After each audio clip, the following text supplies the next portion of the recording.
to attack the children of Israel. So, being that's the case, we always want to make sure that we are paying attention to what's going on prophetically, especially on the Sabbath day. So, we like to get your Sabbath started with some prophecy, news, current events, things that are going on real time on a global scale. And just some things that I've noticed that have been getting a lot of attention. One of the things that I've seen going on right now is that they have a huge push for this propaganda as far as this Zika virus is concerned. They have this so-called virus in South America called Zika, which is supposedly being passed around by these mosquitoes, and is causing women that are pregnant to have deformed or have birth defects in their children. And I just want to let the brothers and sisters know that it's no different than Ebola. When Ebola first came out, and they did the same thing, that they were trying to get hysteria and get people all up in arms and in fear over that particular hoax, so that they could bring forth a vaccination. And that's really what they want to do with these so-called pandemics that they plaster all over the news, is to get you in fear and program to get ready for the vaccination, which is actually the real threat. All right, there is no Zika threat. And just like Ebola came and went, Zika will do the same thing. They, at one point, it was so much hysteria going on over Ebola and in the States.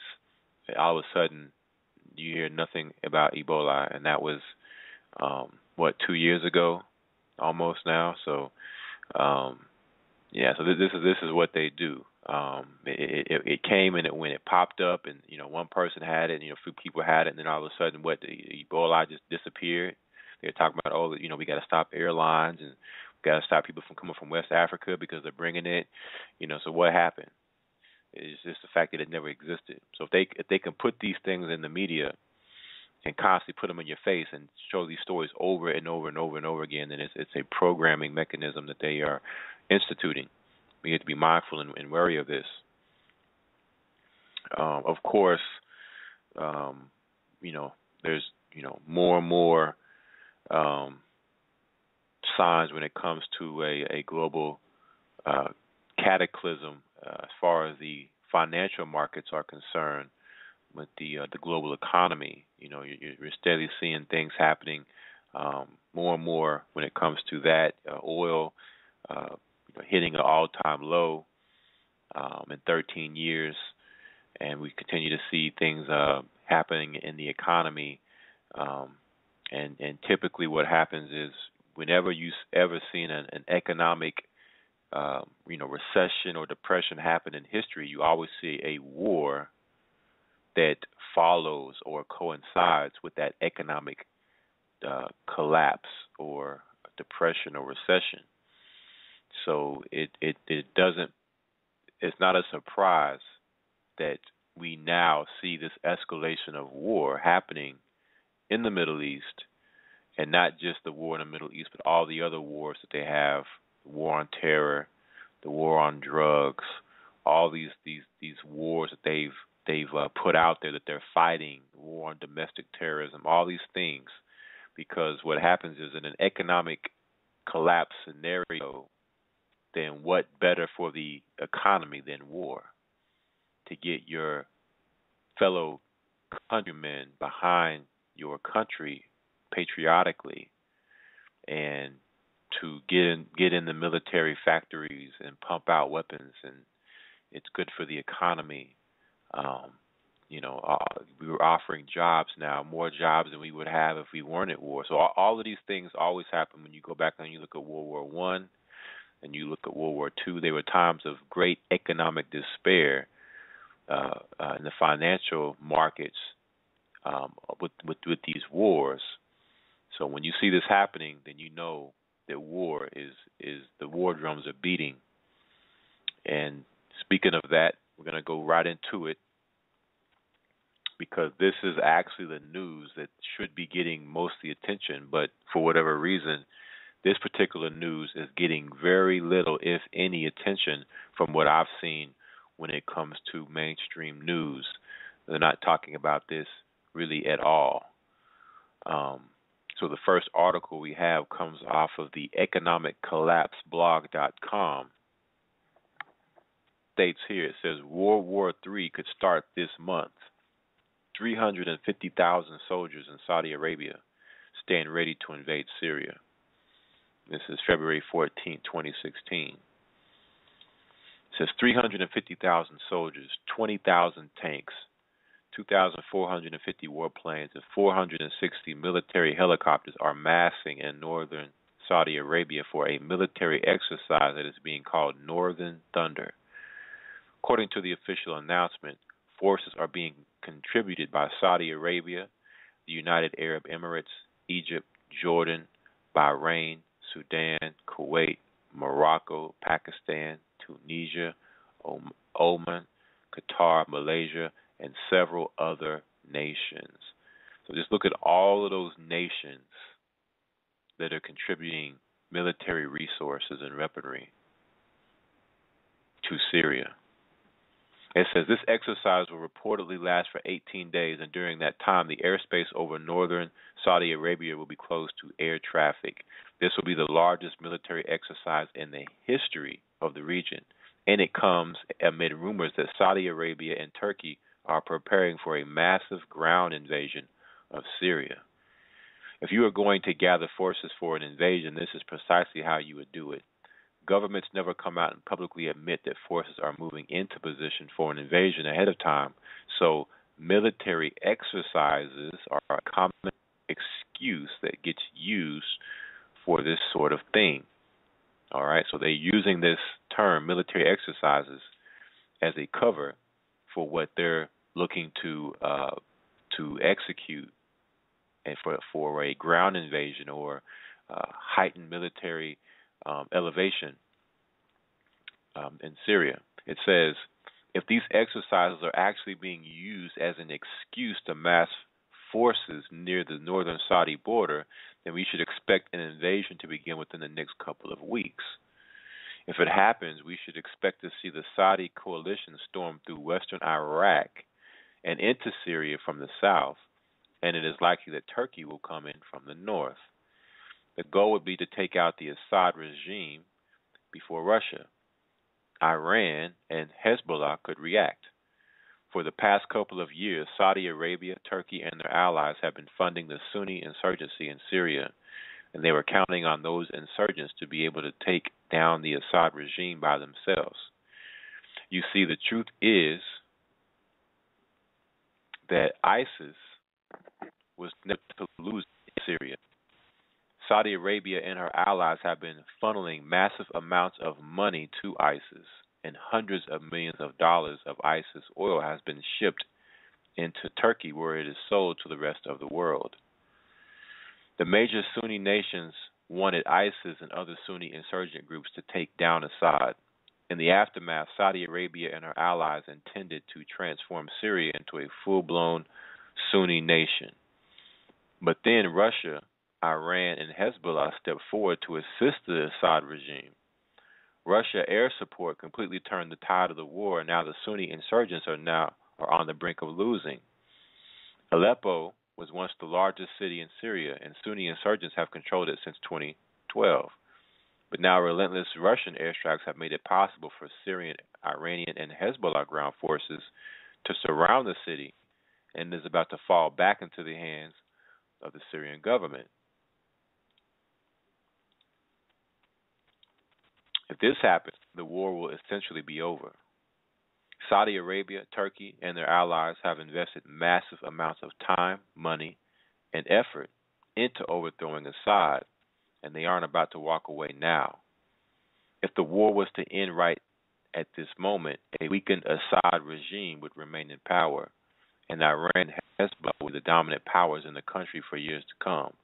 And once Assad died, it would be inevitable that Iran and Hezbollah would attempt to transform Syria into a full-blown Shiite nation.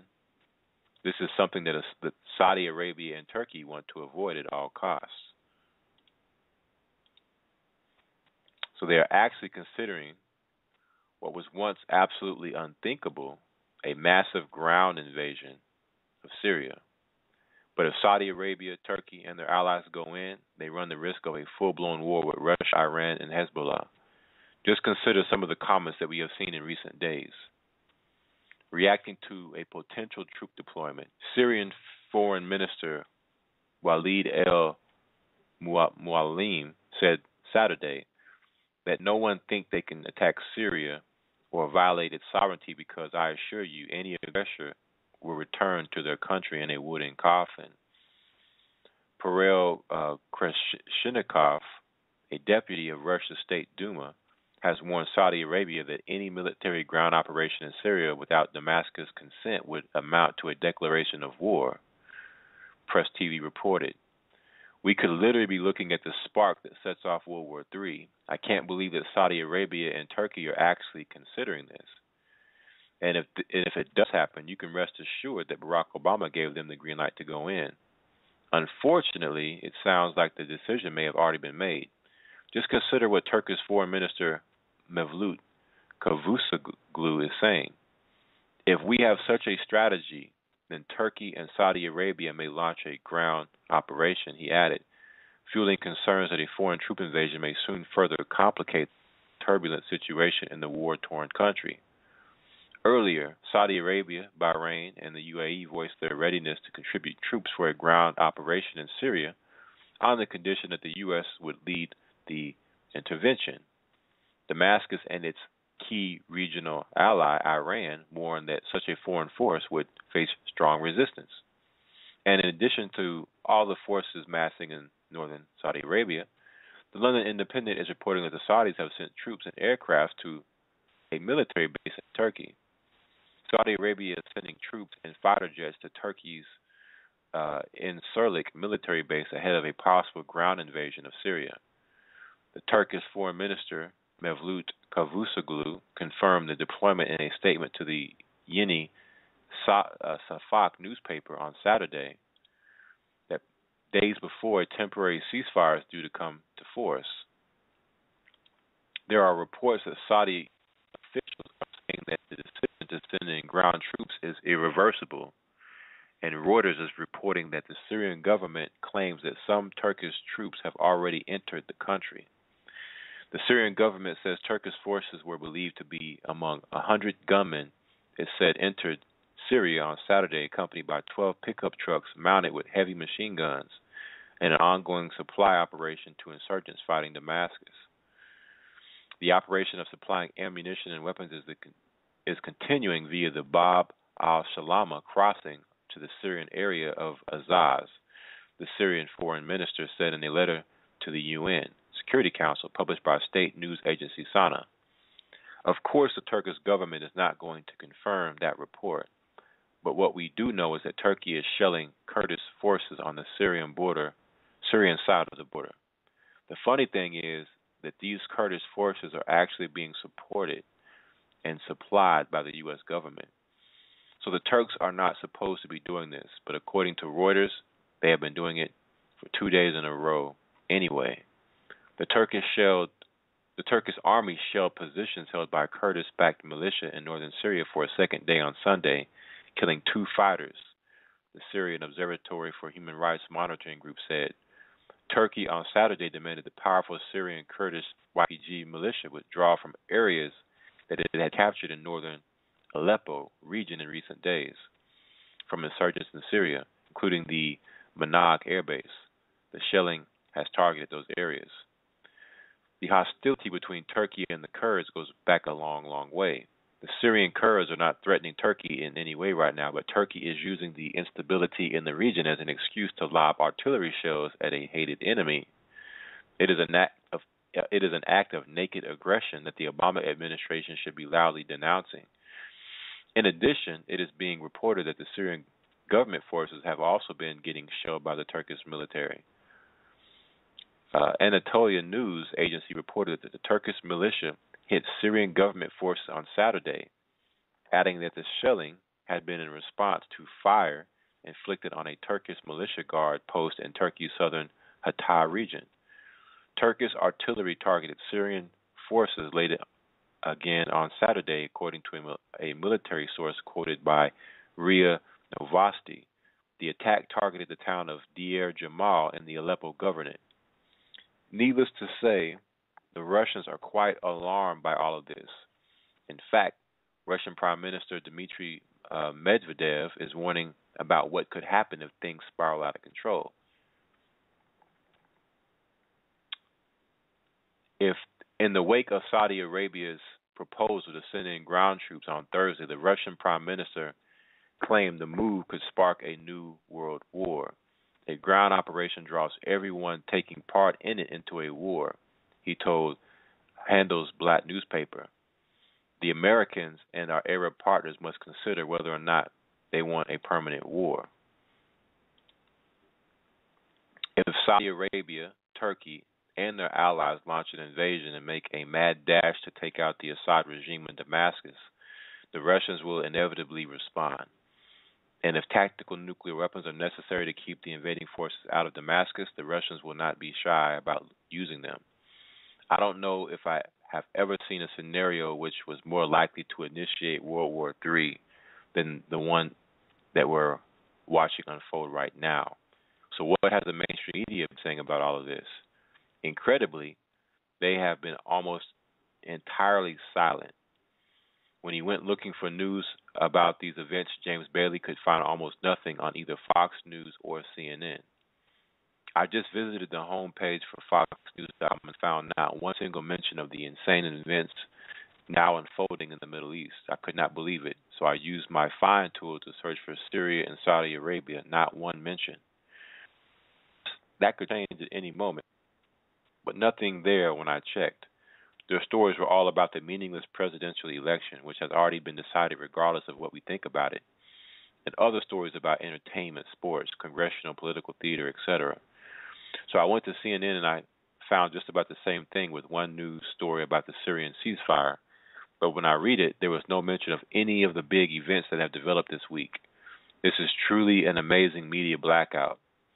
But Fox News does have the space to run headlines like these. Spanish man skipped work for 6 years, still got paid. 48 people rescued from struck tram cars at New Hampshire ski resort. Lovelorn elephant takes out his rage on more than a dozen cars. And CNN apparently thinks that these news stories are more important than the potential beginning of World War III. Kanye West drops album, says he's $53 million in debt. Dutch cops train eagles to hunt drones. Teen hands out 900 flowers to girls at school. If Saudi Arabia, Turkey, and their allies are going to conduct an invasion of Syria, the most likely time for this to happen will be by the end of this month during these military exercises. If we can get to March 1st and no invasion has happened yet, perhaps we can breathe a little sigh of relief. But if it does happen and the Russians and the Iranians decide to shoot back, it could really be the start of World War III. If you have not been paying attention up until now, you need to start because this could literally change everything. All right. And again, as was stated in this article, this is something that is not being talked about at all in the mainstream media about this going on. But of course, you have the alternative media that is definitely on it. So let's see if it's just something that's just being mentioned here, or are other websites and alternative news sources paying attention as well. We're going to superstation95.com. It says limited nuclear war within 18 days as Saudis and friends massed 350,000 troops, 20,000 tanks, 2,450 planes, 460 helicopters for Syria invasion. This is February 10th, 2016. It says Russia will have no choice to use tactical nuclear weapons to defend Syria once a ground invasion begins within 18 days by 350,000 troops, 20,000 tanks, 2,450 military planes, and 460 helicopters from 25 countries massing in northern Saudi Arabia. Syria has warned any aggressor entering the country will go home in wooden coffins. Russia has said any country sending ground troops into Syria without permission will be considered a declaration of war. Thousands of soldiers from regional countries are set to participate in what is being called a military exercise, media reports say. Saudi media said some 350,000 forces from Persian Gulf Arab states and a number of other countries will take part in a Saudi-led military maneuver in the area of Haifa el-Batin in northern Saudi Arabia. In addition to the massive troop buildup, some 2,540 warplanes, 20,000 tanks, 460 helicopters will participate in the exercise dubbed North Thunder.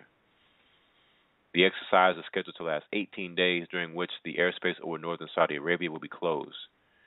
Media reports say this exercise will be the largest in the history of the region. However, Superstation 95 has done research, and there is no known example of this much military power being massed for an exercise anywhere ever. And again, the media is not talking about this at all. And if it was just an exercise, why not mention it in the media? It says, it seems quite obvious to any thinking person that the notion of an exercise is fraudulent on its face. This is an invasion force, and when it moves, it will mean war. Egypt, Sudan, Pakistan, and Persian Gulf Arab states are among the 25 countries that will also take part in the exercises. You got 25 countries that are putting their resources in on this. The maneuver comes at a sensitive time after Saudi Arabia announced readiness to participate in any ground incursions in Syria if the U.S.-led coalition decides to start such an operation. Gee, what a coincidence.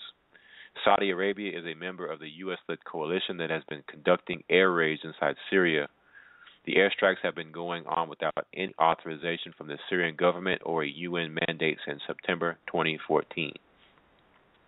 The Saudi exercise is believed as preparation for a possible ground incursion into Syria. Reacting to the troop deployment, Syrian Foreign Minister Walid al-Ma'loum said Saturday, "Let no one think they can attack Syria or violate its sovereignty, because I can assure you the aggressor will return to their country in a wooden coffin." All right, and again, a lot of what we're reading here is repeated from what we read earlier. It says, why now? The civil war, which has been wrecking Syria for the past several years, has been funded and backed by Saudi Arabia, Qatar, and the U.S. and other countries. Months ago, when Russia entered the fray to protect their ally, Syria, the Russians began impacting the rebels in a big way. All right, and it goes in to talk about that Aleppo, which we read in the last article, was a strong hold, and now it's being taken back over. It's on the brink of being taken back over by the Syrian government. It says that's why this past weekend Saudi Arabia publicly floated the offer of providing 150,000 ground troops for a U.S.-led invasion force to enter Syria to fight ISIS. Trouble is that ISIS is part of the rebel effort, and the Saudis, Qataris, Turks, and the U.S. all knew it. If the Saudis, Qataris, Turks, and USA entered with ground troops, it would not be to fight ISIS, but rather will be to protect the rebels. And what's funny is that you have to ask yourself, with all these great countries that have been in operation for centuries, that are, stockpiling military resources into Syria just to defeat ISIS, and it's like ISIS continues to grow and only gets stronger. So you have to ask yourself that question. How is that the case? You had the recent so-called Paris attacks, which we know was a hoax, a false flag, what have you. France says, let's send military into Syria. And now Saudi Arabia is saying, we want to fight ISIS too.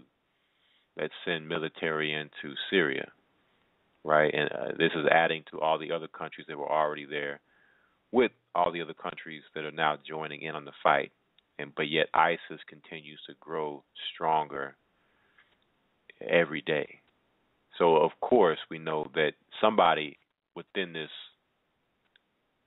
conglomerate of countries has to be ISIS. for it to continue to grow. And of course, we've seen reports that America has accidentally supplied ISIS with military weaponry, that they, have dropped military weaponry and said, oops, our mistake, we actually landed it in ISIS territory and not in the territory that we wanted to actually land it in, that they left military weaponry for the Iraq forces, and ISIS just somehow was able to come in and take it from them. Right, so this is the lies that they use, and all of this is just so that they can have complete arming of these groups that are fighting in Syria. So we have to be able to read between the lines. We have to see it for what it is, and not for what they say 100 times over and over again. Because even Hitler said it: if you say a lie long enough and enough times, people will believe it as the truth.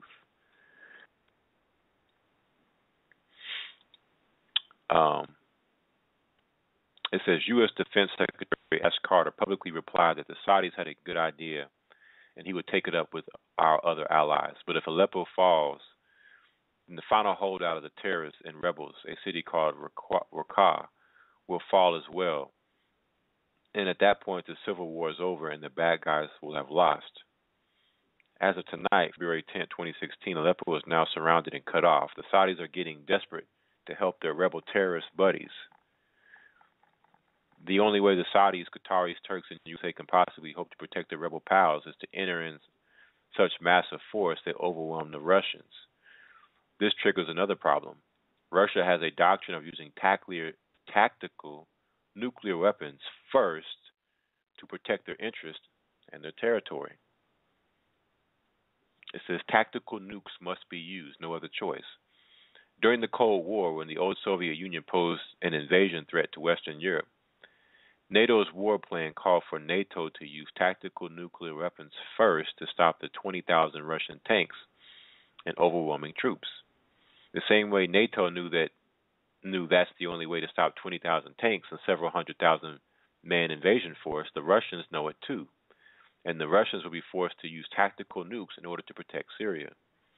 As soon as those troops and tanks begin to cross into Syria, the Russian S-300 and S-400 missiles will begin taking out the military planes and helicopters. The S-400 is probably the single most advanced anti-aircraft system in the world, and the aggressor jets will drop like flies. But when the troops and tanks start crossing the border, the only solution for the Syrians and Russians will be to use tactical nukes. Perhaps those artillery-launched nukes will be fired inside Syria, but they would detonate on the border with Jordan or Iraq, wherever the troops are entering from, and the wind will start carrying the fallout deeper into those countries. Perhaps the nukes will be fired into Saudi Arabia itself, because that's where the mass of troops is coming from. Either way, the Arabs do not seem to realize who they are dealing with. Russia is a nuclear superpower. Russia will not allow itself to be overrun or humiliated in Syria. Russia will do what Russia has to do, and an awful lot of Arab troops who were led down the primrose path by the U.S., who is probably telling them that they have nothing to worry about, will find out what it's like to see a sudden bright white flash and their troops get vaporized. The U.S. will not strike Russia back on behalf of the Arabs, because the U.S. knows Russia would then start launching missiles into the U.S. heartland. The Arabs will have been led down the road to utter destruction by a U.S. president whose allegiance is questionable. Is he Sunni or is he Shia? Has anyone bothered to verify it? He certainly gave Iran a sweetheart nuclear deal. Iran is Shia, isn't it? Here's how this will be presented to the American people. Right now, the mass media in the U.S. is totally silent about how close we are to war. This is by design.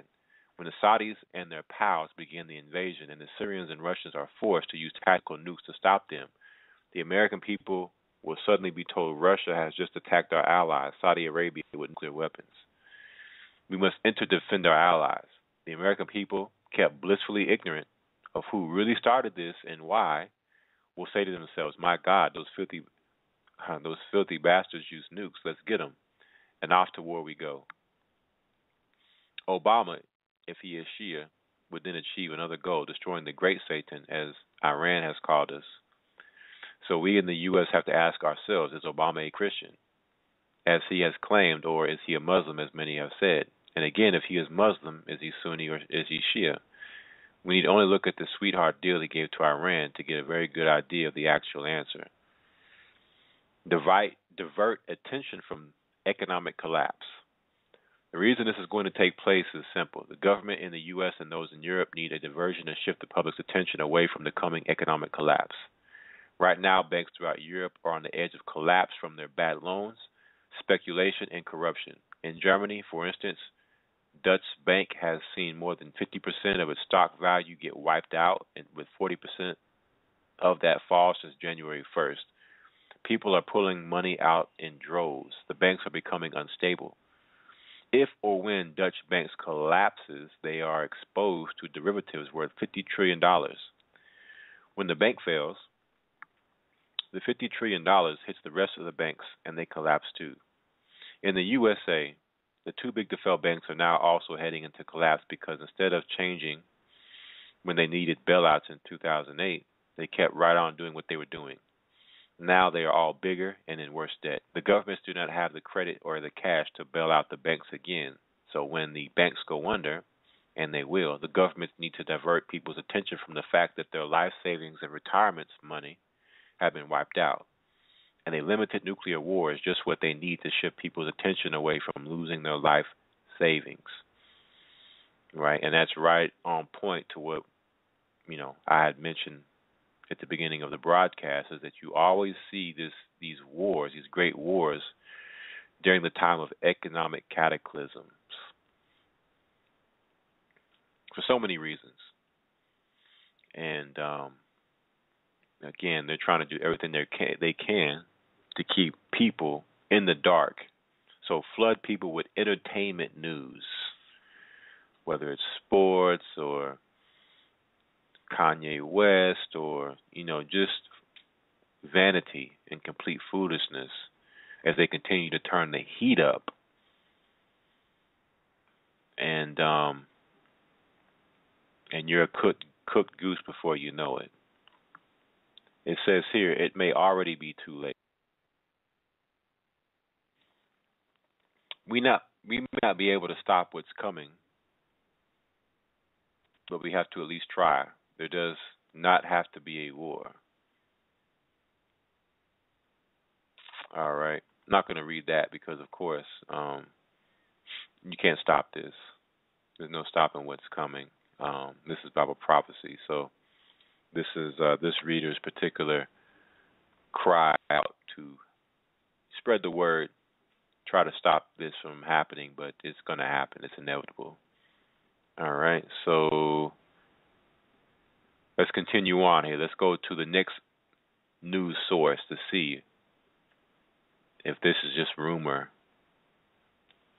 Because the mainstream media is not talking about it, then it must not be real, right? It must not really be going on or happening. So let's go to the next article. It says this is on zerohedge.com. It says Iran holds nothing back. It's a weird suicide mission that will have a very dark end. February 11th, 2016. Earlier today, we reported that Saudi Arabia has made a final decision to invade Syria. Of course, they won't use the term invade. They'll say the same thing the U.S. says, which is that they need to send in a limited number of ground troops to help fight ISIS. The timing of the announcement quite clearly suggests that the Saudis are going to try and shore up the rebels who are facing imminent defeat at Aleppo, where Hezbollah, backed by Russian airstrikes, is about to overrun the opposition. The outcome is unacceptable for the Saudis, who have been funding and supplying the Sunni operation in Syria for years. For Turkey, it's pretty much the same story. How Riyadh and Ankara plan to assist the rebels while maintaining the narrative that they're only in the country to fight Islamic State in an open question. But one thing is for sure, it's do or die time. In the most literal sense of the phrase, Publicly, Saudi Arabia, the UAE, and Bahrain are calling for troops to be deployed as part of the U.S.-led international coalition already ranged against ISIS, FT wrote early this week. But regional observers say the moves are cover for an intervention to help the Syrian rebels. And it's funny how they've called these so-called terrorists Syrian rebels, right? The same ISIS that they claim to be fighting, they just simply call them Syrian rebels or moderate rebels, so that they can actually go in and actually, fund and fight and supply ISIS. There's this group that they have wreaking havoc all throughout this region. It says if Saudi and Turkish forces were deployed at Syria's northwestern border crossings with Turkey, for example, they would be inside Russia's operational theater. The Times continues.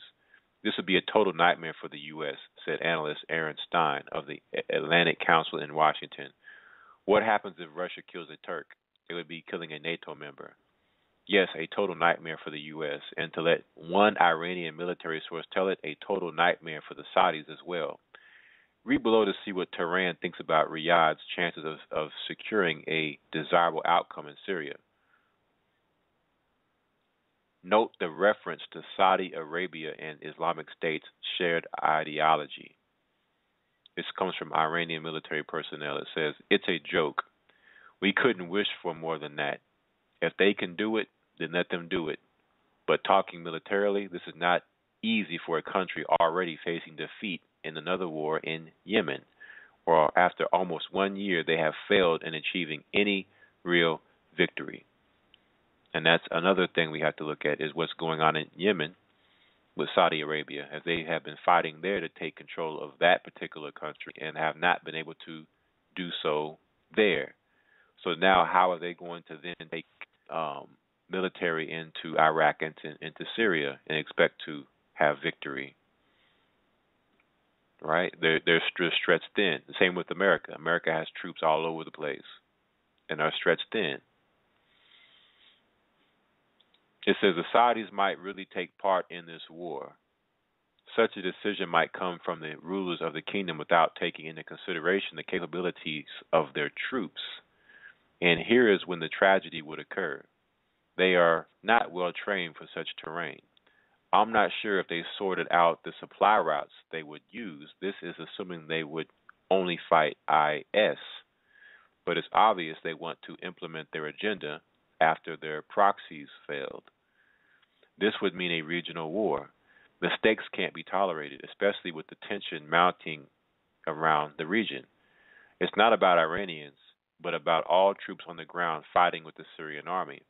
How would the Syrian army deal with a foreign country on its soil without its permission and maybe aiming guns at them? That would be an occupation force. Can the Saudis control their army?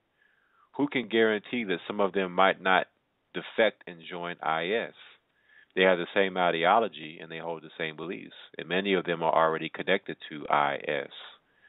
The Saudis are simply putting themselves in a very weird position that might have a very dark end. The worst thing is that the implications aren't only going to affect the region, but world peace. All right, so let's see in the next article this dark end that Saudi Arabia would be facing should they do this.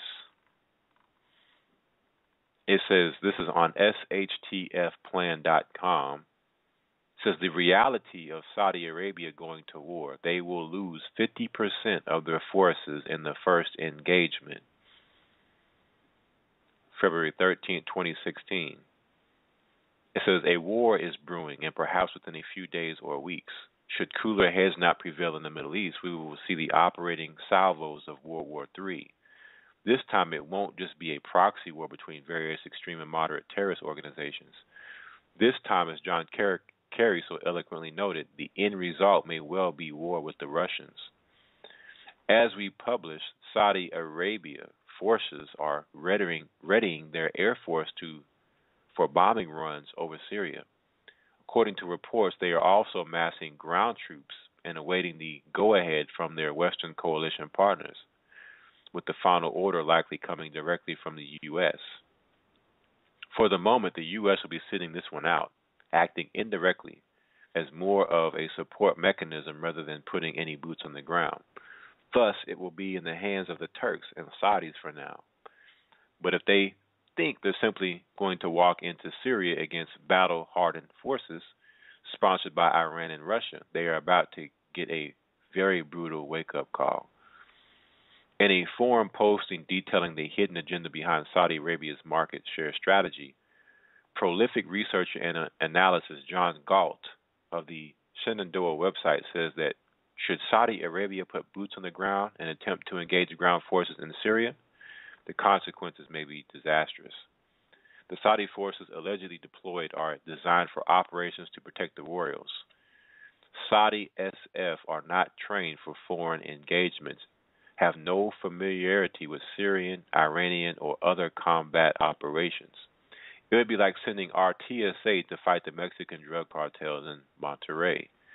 If the Saudi and GCC SFs engage in combat inside of Syria without U.S. oversight, they would lose 50% of their forces in the first engagement with Syrian or Hezbollah forces, who now have learned how to launch coordinated air and ground assaults on enemy positions. The Saudi military is a joke. All right, and that comes from John Galt and his analysis of what's going on with Saudi Arabia. Galt backs up his claim with a video that pretty much demolishes the notion that the Saudi Arabian military is trained for this kind of combat. The Saudis have a bigger problem. They don't even control their southern border. They are losing tanks, men, and other equipment daily to a bunch of sandal-clad Houthi warriors, while they have their best equipment from the United States. Whatever propaganda the Saudis continue to feed their domestic population, he says, is being betrayed by the arrival of body bags from the front lines. Right, and there's a video on this website that actually shows the fact that Saudi Arabia can't even have any success in Yemen with that illegal war.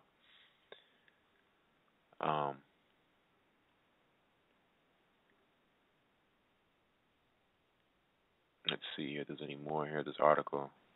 It says this war, much like the Syrian civil war, is not going according to the desires or wishes of the House of Saud nor the GCC monarchs. It would appear that the regular Saudi and GCC forces are well equipped but poorly trained sleps who are ill-equipped for fighting a rebellion inside their own country or any nation for that matter. If a bunch of scandal-clad Houthi can hit the Saudis like this on a regular basis, and trust me, there are hours of these videos on the internet, then how well would they fare against Syrian or Russian regulars inside of Syria?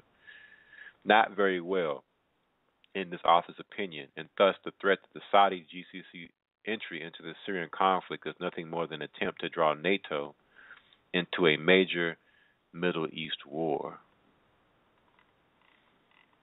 All right. So this is where we're at. I want to take a quick break and come back and continue with this particular news and build on what's going on here, since it's not being reported. Not that you would get the truth anyway if it was being reported, but since it's not being reported, this is something that brothers and sisters need to know of what's going on to see just how close we are and, you know, how close we've always been. People are looking for a big event to happen, but big events are happening every day, all the time. But we just become so desensitized to what is a big event, and these things are happening so often that, you know, things seem normal, and they do a good job of keeping things and making them seem normal. All right, but we'll come back and continue to build on this World War III scenario happening in Syria after this quick break. If you have serious health challenges or just want a full-body tune-up, then pay a visit to barakapah-naturally.org. Barakapah means bless and heal in Hebrew, and this is exactly what our holistic, natural approach to health will do for you. Your body has been designed by the Most High to correct and heal even the most severe illnesses using full body cleansing and detox protocols in combination with whole foods, herbs, natural supplements, pure drinking water and a stress-reducing lifestyle, positive thoughts and prayer. We use tried and tested natural methods to identify and address any health challenge using a simple, easy-to-follow, personalized health program designed specifically for you. We can offer an initial 1-hour health session followed by a full 28-day follow-up plan, which includes support by email, Skype or telephone. Further ongoing support is available as required to assist you on your health journey. We can provide you with a health and lifestyle education that will position you on the road to excellent health. So if you've tried all the hype, medicines, doctors and drugs, and failed to get the results you need, it's time to do something different. Why not use a proven natural healing program that has provided great results for many that have used it? We're not here to sell you supplements, we're here to show you how to get your health back and keep it. Go to barackaparnaturally.org, spelled www.barackarapah-naturally, naturally.org.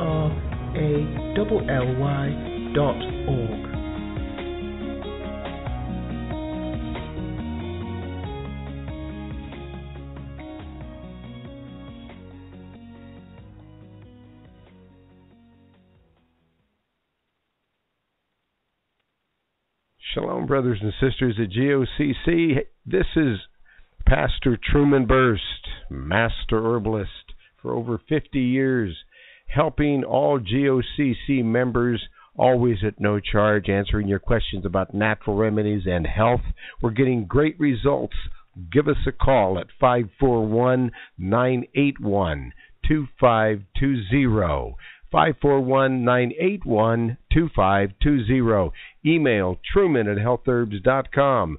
Truman@HealthHerbs.com. Skype is Master Herbalist. Ustream is Truman the Herbalist. In Jesus Christ's name I pray, faithfully praising the Most High. Amen. Do you have a talent, a company, or a service to render? Would you like an avenue to get the word out? Well, GOCC Blog Talk Radio would like to connect with you to help fulfill your vision. Don't have a clear direction on where to go? It's okay. GOCC Blog Talk Radio can assist you with making your very own commercial. Call us now at 1-888-334-3330 and be on your way to the expansion of your business. That's 1-888-334-3330. GOCC Blog Talk Radio Station, starting the foundations for the building blocks of life. GOCC members after special rates. All right, Shabbat Shalom, we're back. Going to go ahead and pick up where we left off.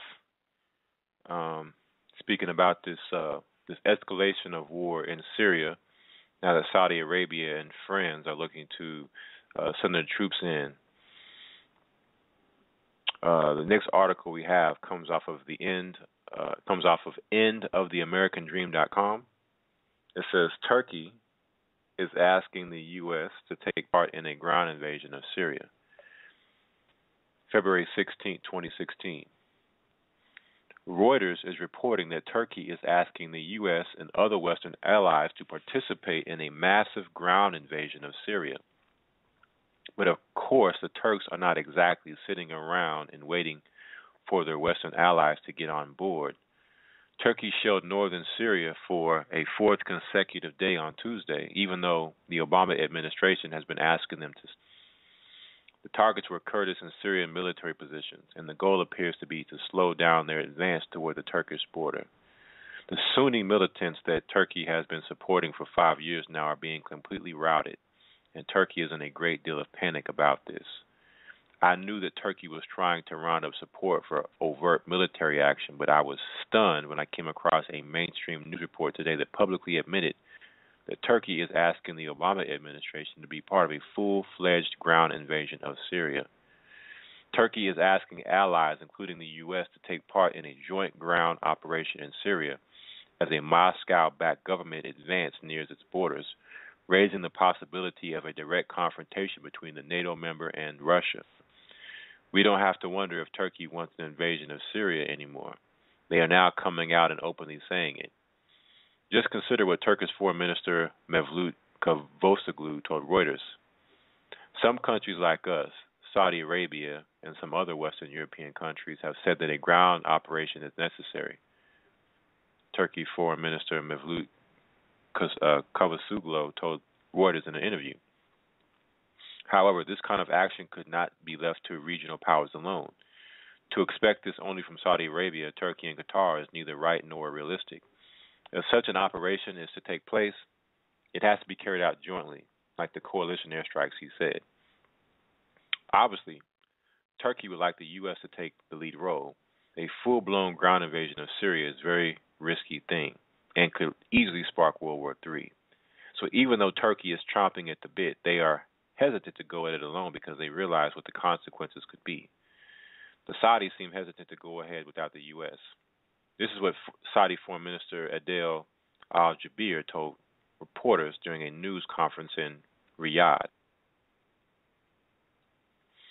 The kingdom's readiness to provide special forces to any ground operations in Syria is linked to a decision to have a ground component to this coalition against Daesh in Syria, this U.S.-led coalition, so the timing is not up to us.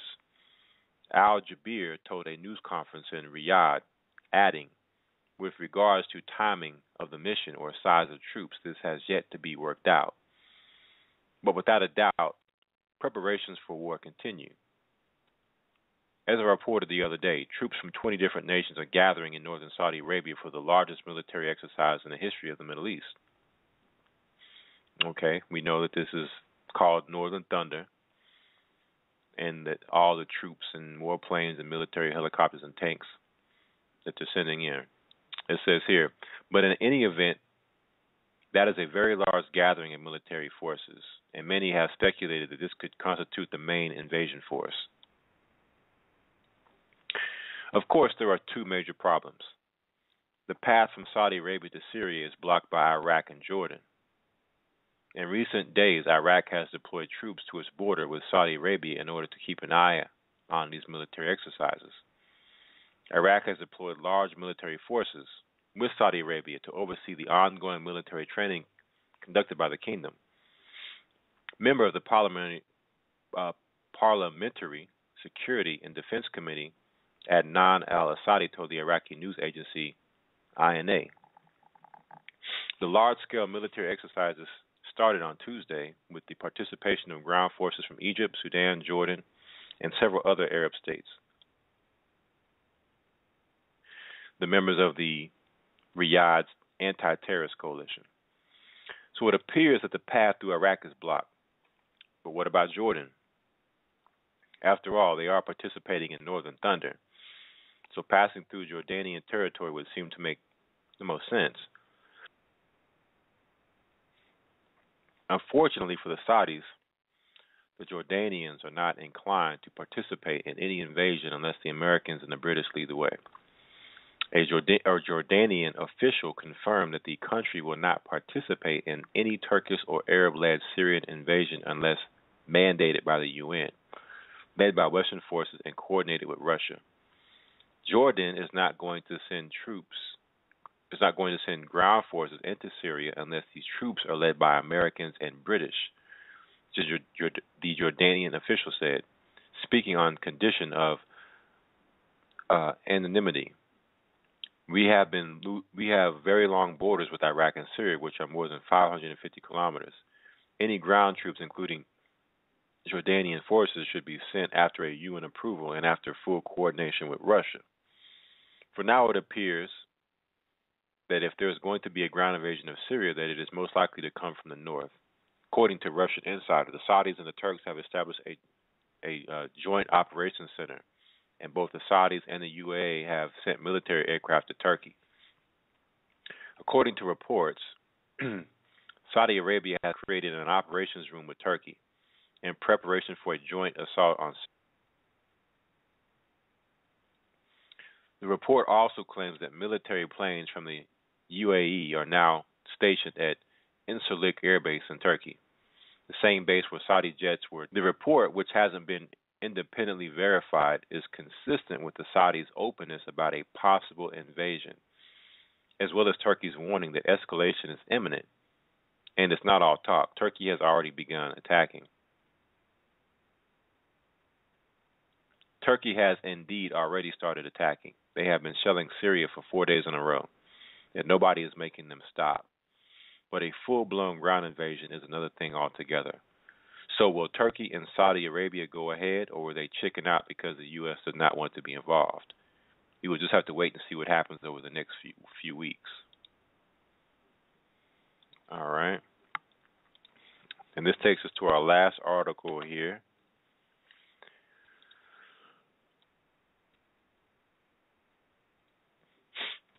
This article is activistpost.com. Russia warns of permanent war as Turkey, Saudi Arabia set to invade Syria. February 16, 2016.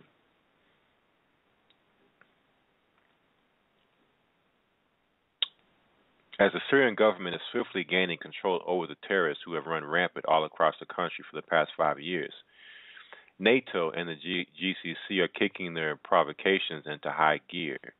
Unfortunately, if NATO is prepared to go all the way in its goal to destroy the Syrian government, the rest of the world may find itself locked in the midst of a third world war.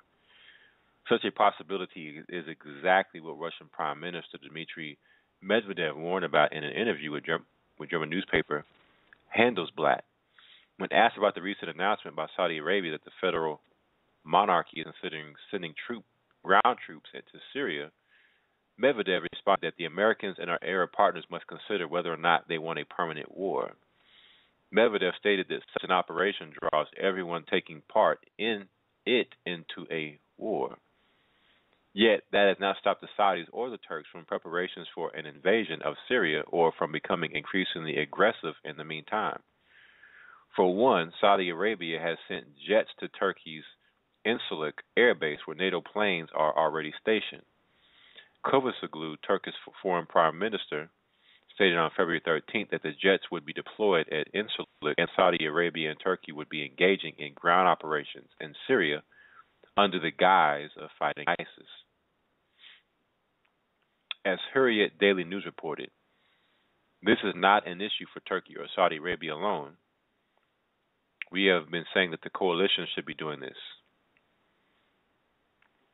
But there is no solid decision on this yet, no concrete strategy. There is not a new idea, but as of today, there is no final decision regarding a ground operation, he added.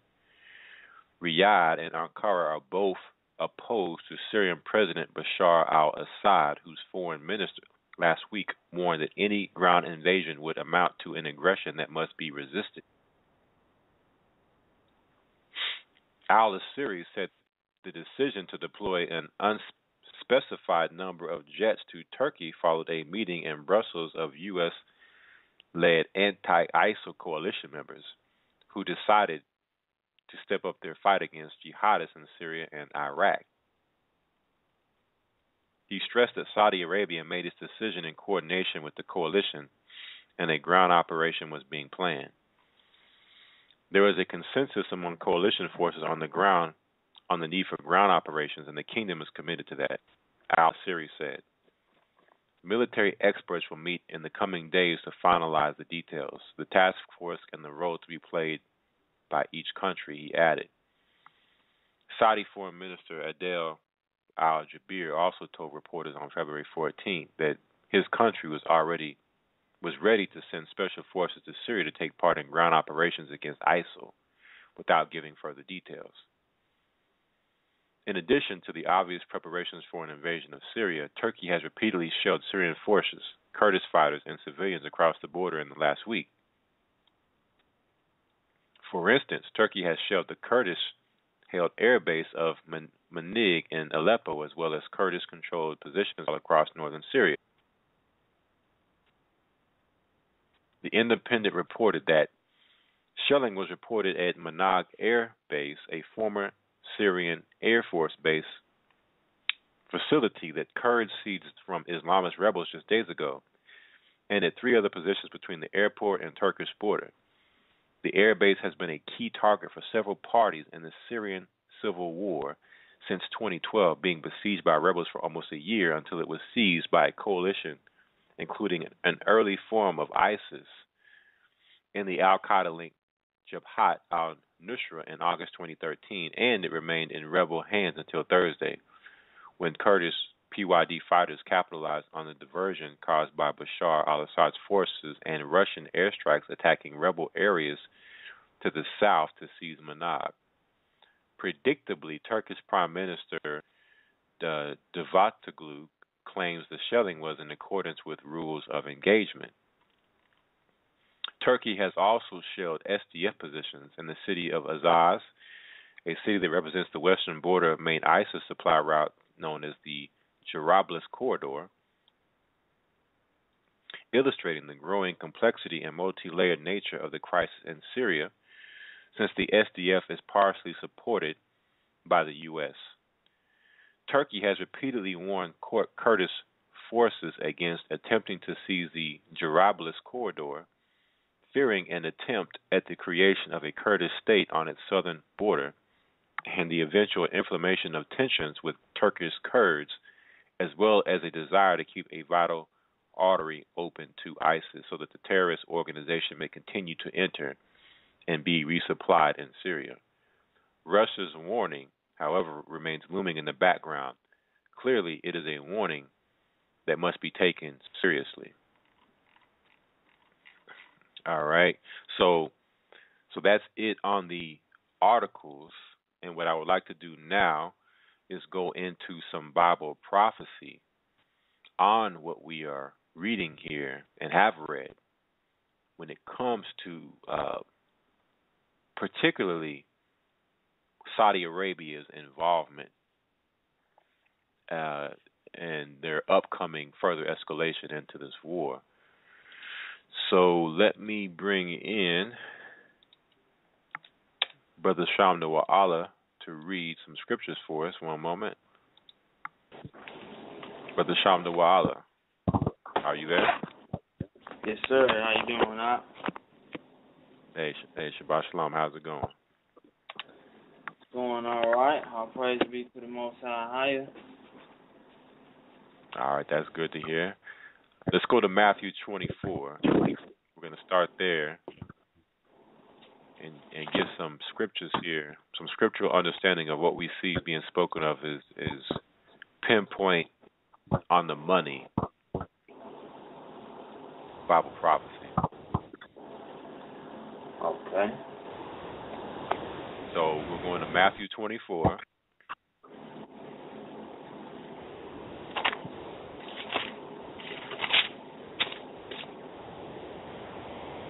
Start at verse 6. Okay. This is the book of St. Matthew, chapter 24, verse 6.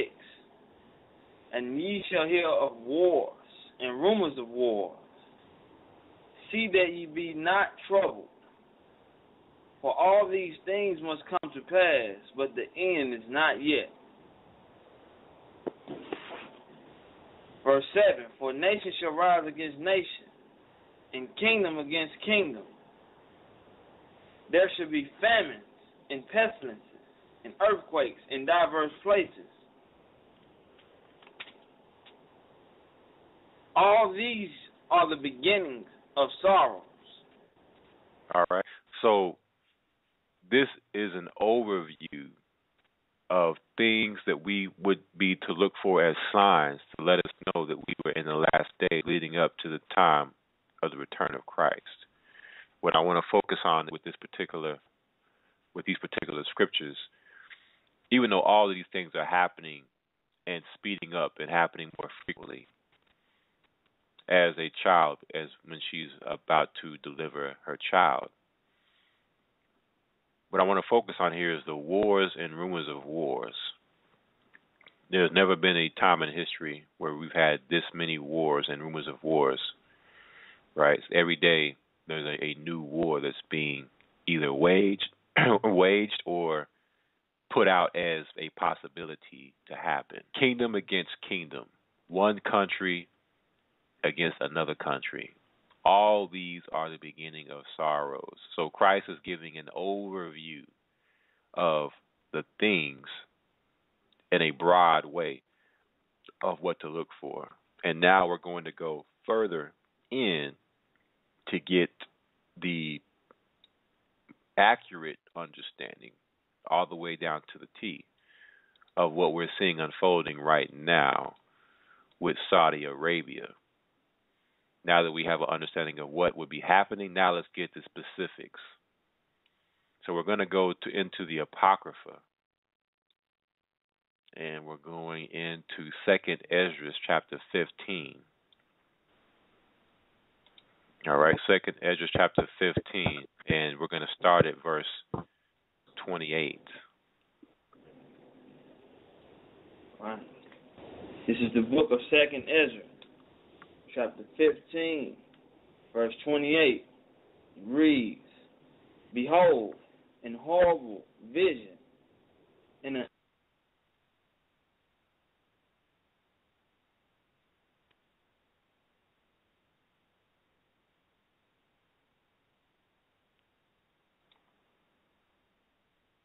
Brother Shamnawala, are you still there? I don't know if it's my end or yours, but I'm not hearing anything.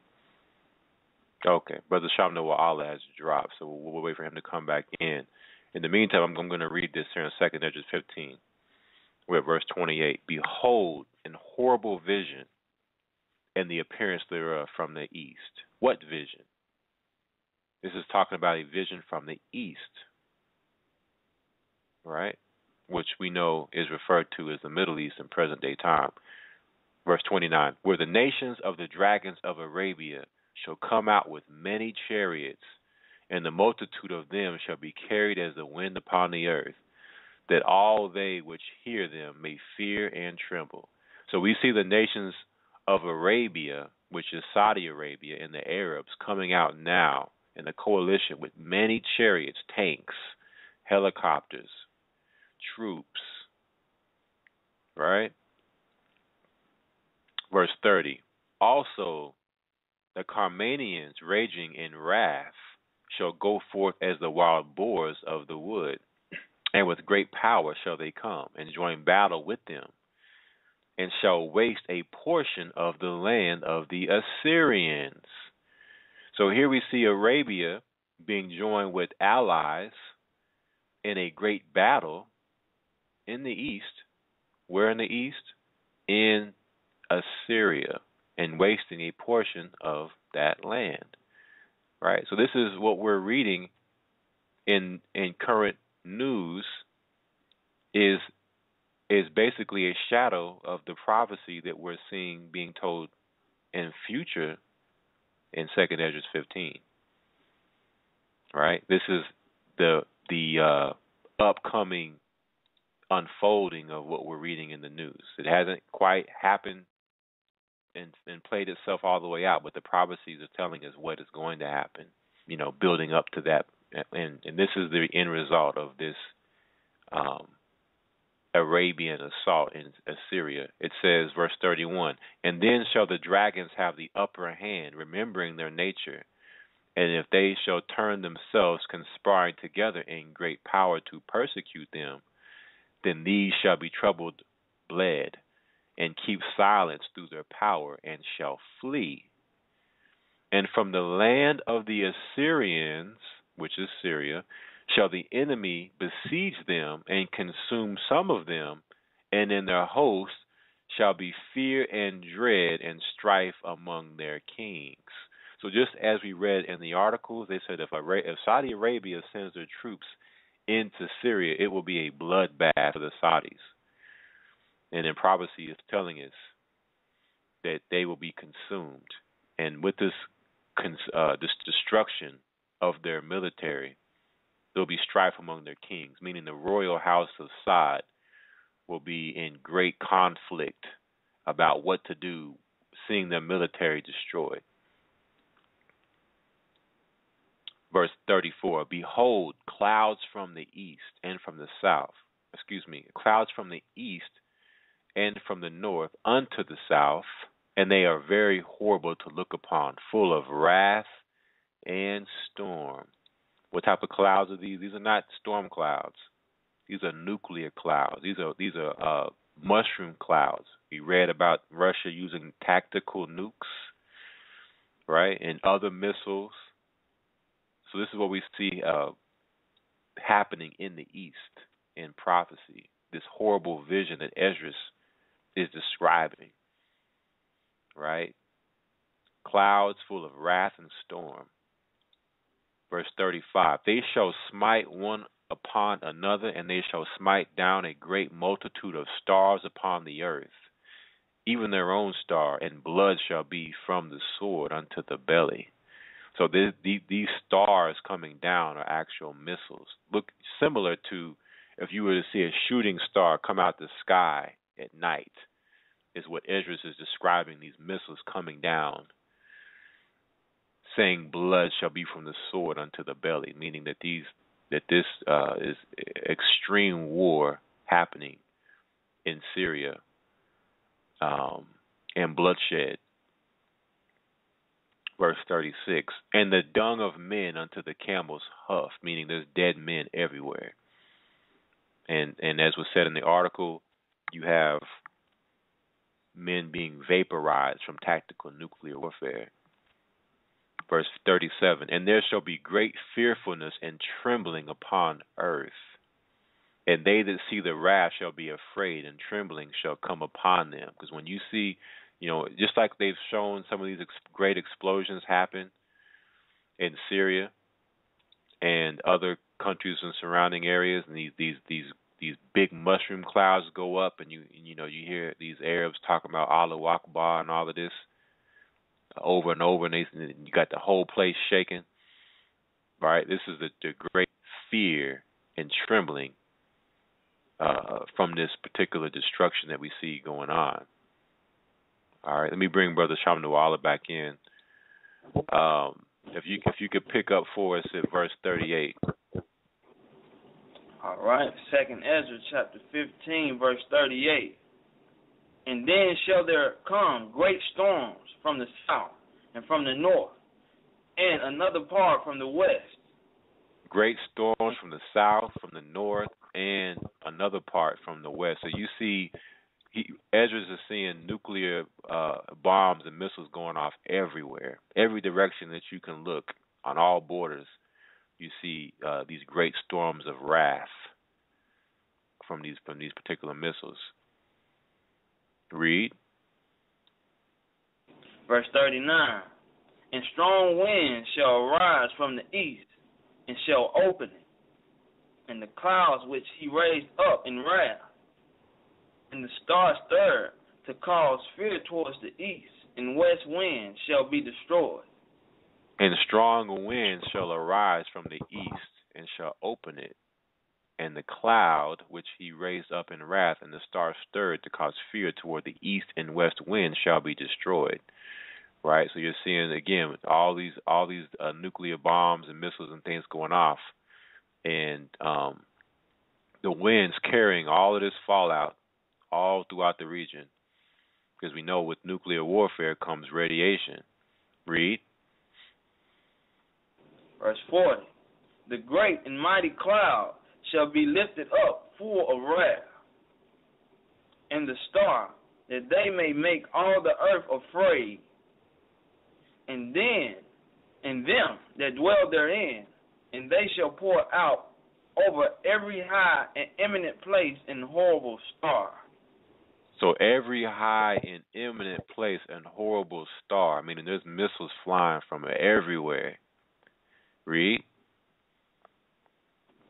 Fire and hail and flying swords and many flying wars. Swords. What are flying swords? You have missiles, you have bullets, anything that is a projectile flying through the air is a flying sword. Read. In many waters, that all fields may be full, and all rivers with the abundance of great waters. And they shall break down the cities and walls, mountains and hills, trees of wood and grass of meadows, and their corn. All right, so you're going to have complete and total destruction of certain parts in this particular region from this warfare. And if you go into the next verse 43, it talks about them going steadfastly unto Babylon, letting us know that as soon as this war happens and kicks off, because we know Iran is in Syria, and this is basically an attack on Iran, that in the midst of all of this happening, you're going to have economic collapse and, you know, all of these other events unfolding, that not too long after that is when Iran is going to launch its missiles at America. I mean, of course, it's not going to happen within the snap of a finger. You know, these particular vision that we're seeing here could go on for a year or two. It could go on for a period of time. But what I'm saying is the events that lead up after this particular great wrath and storm and things we're reading of in Scripture, that an event that's going to transpire, you know, coming soon after this is going to be Iran going unto Babylon and sending missiles into America, right? Because America's going to get pulled into this thing too. And again, all the time America has done what it's done over all the decades and centuries, all the countries have been waiting for their time to get back at America what she's done to them. Right, so when America's broken, her economy's broken, her power grid is broken. You know, you have natural disasters and plagues and things that have hit America, and she's incapable of defending herself. Then that's when the nations will gather around her to fulfill that prophecy. All right, but we're speaking this in particular about what's going on in Syria with Saudi Arabia. So let's now go to Joel chapter 3. And finish this out.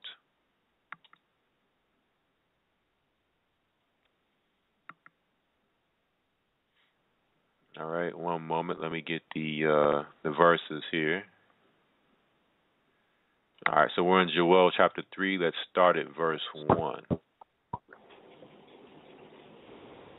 right, this is the book of Joel, chapter 3, verse 1. For behold, in those days, and in that time, when I shall bring again the captivity of Judah and Jerusalem, I will also gather all nations, and will bring them down into the valley of Jehoshaphat, and will plead with them there for my people, and for my heritage, Israel, whom they have scattered among the nations, and parted my land. So all of these nations that we just read that Saudi Arabia is gathering with 25 nations for this exercise to go into Syria, which we already have a majority of the Western countries, America in Syria. We got Russia in Syria, Iran there. All these countries are being brought into what the scriptures call the Valley of Jehoshaphat. And no matter what your stance is on, you know, who's allied with who, and whatever your opinion is on what's going on a political level, it doesn't matter.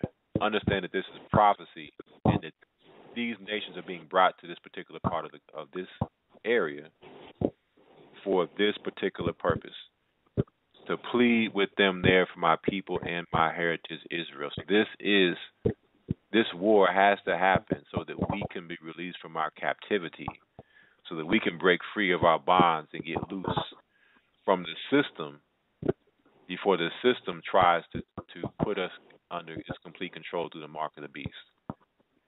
Drop down to verse 6. Not 6. Drop down to verse 9. Joel chapter 3, verse 9. Proclaim ye this among the Gentiles. Prepare war. Wake up the mighty men. Let all the men of war draw near. Let them come up. Proclaim ye this among the Gentiles. Prepare war. So this is what we're saying right now. They're preparing and have been preparing for war, these exercises, setting military equipment in, getting their weaponry in place. All of this is for preparation of war among the Gentiles. Read. Verse 10. Beat your plowshares into swords, and your prong hooks into spears. Let the weak say, I am strong. So you're having all parties, from the weak to the strong, getting involved in this war. So you're going to have many men die and slaughtered in this war. Read. Assemble yourselves, and come, all ye heathens, and gather yourselves together round about. Thither cause thy mighty ones to come down, O Most High.